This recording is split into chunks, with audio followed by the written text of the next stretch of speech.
Panorama group, जो सोचता है वो करता है। आपके अपने सपनों का आशियाना। जैसा कि आप सबको तो पता है, जानकारी है, मैं पिछले 2015 से। नमस्कार, आप देख रहे हैं सिटी पोस्ट लाइव और मैं हूं आपके साथ प्रभाकर पांडे।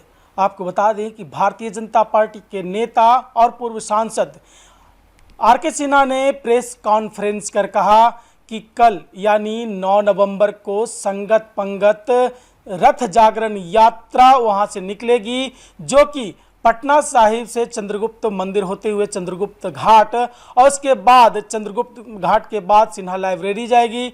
सिन्हा लाइब्रेरी के बाद बास घाट में वो यात्रा आएगी। बास घाट राजेंद्र प्रसाद के प्रतिमा पर माल्यार्पण करेगी। माल्यार्पण के बाद बढ़ते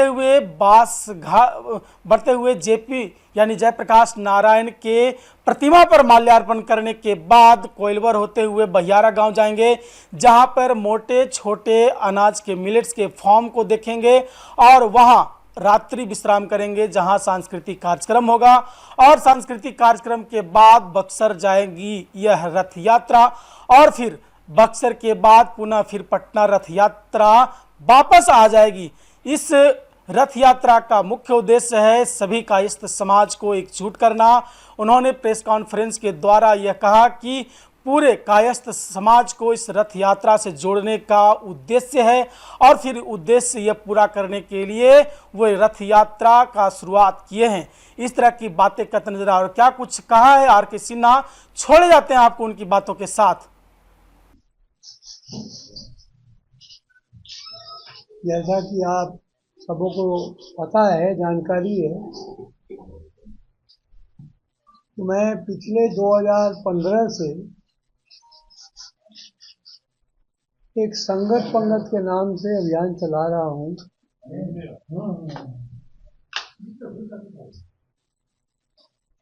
वो मुख्य रूप से सामाजिक समरसता के लिए और जरूरतमंदों की सेवा के लिए केंद्रित है।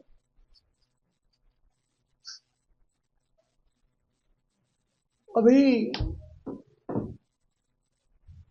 कई सुझाव आए और ऐसा मेरा भी विचार बना कि संगत पंगत की ओर से हमें एक जन जागरण अभियान भी चलाना चाहिए, जिसमें कि गांव-गांव जाएं, लोगों की समस्या सुनें, बात करें और उसमें केंद्र हम बनाएं हमारे जो बड़ी विभूतियां हैं और स्वतंत्रता सेनानी हैं। इसका मतलब ये नहीं है कि सिर्फ वहीं जाएं, हम पूरे इलाके को घूमें, लेकिन केंद्र बिंदु उसको बने।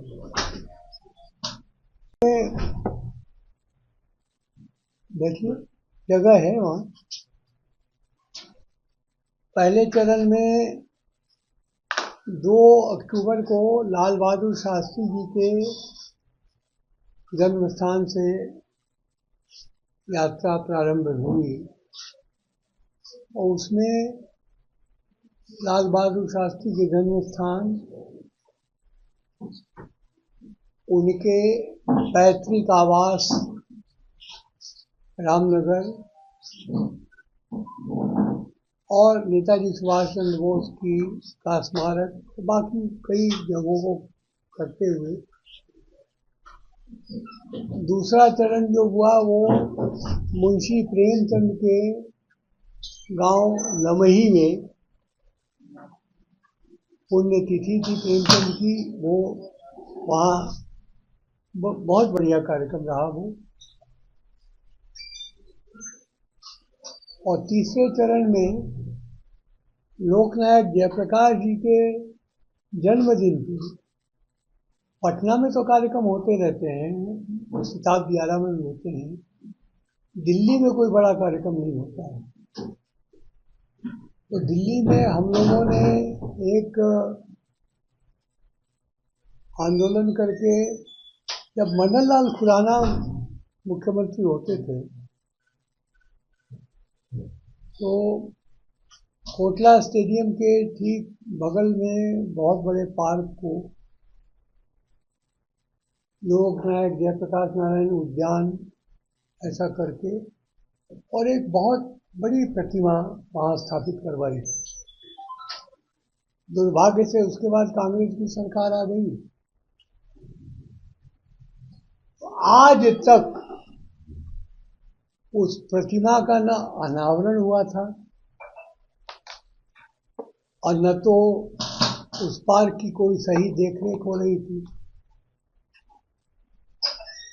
तो मैंने जो नगर विकास और पीडब्ल्यूडी के मंत्री थे, आइए, मनोहर लाल खट्टर जी, उनको कहा कि भाई आपके विभाग में जानकारी है कि इस तरह से हो रहा है? तो उनको जानकारी नहीं थी, वो बात स्वाभाविक है। वहां बड़ा कार्यक्रम हुआ। खट्टर जी स्वयं आए और आकर उनकी शालीनता है कि वो आए और उन्होंने स्वीकार किया कि ये मुझे जानकारी नहीं थी, तो इसको मैं ठीक करवाऊंगा। तो जहाँ जाते हैं थोड़ा बहुत उसका सुधार हो ही जाता है। अब ये चौथे चरण में जो हम जा रहे हैं, बिहार निर्माता डॉक्टर सच्चिदानंद सिन्हा के जन्म स्थान के लिए हम लोग उनके गांव गए। 153वीं जयंती उनकी है।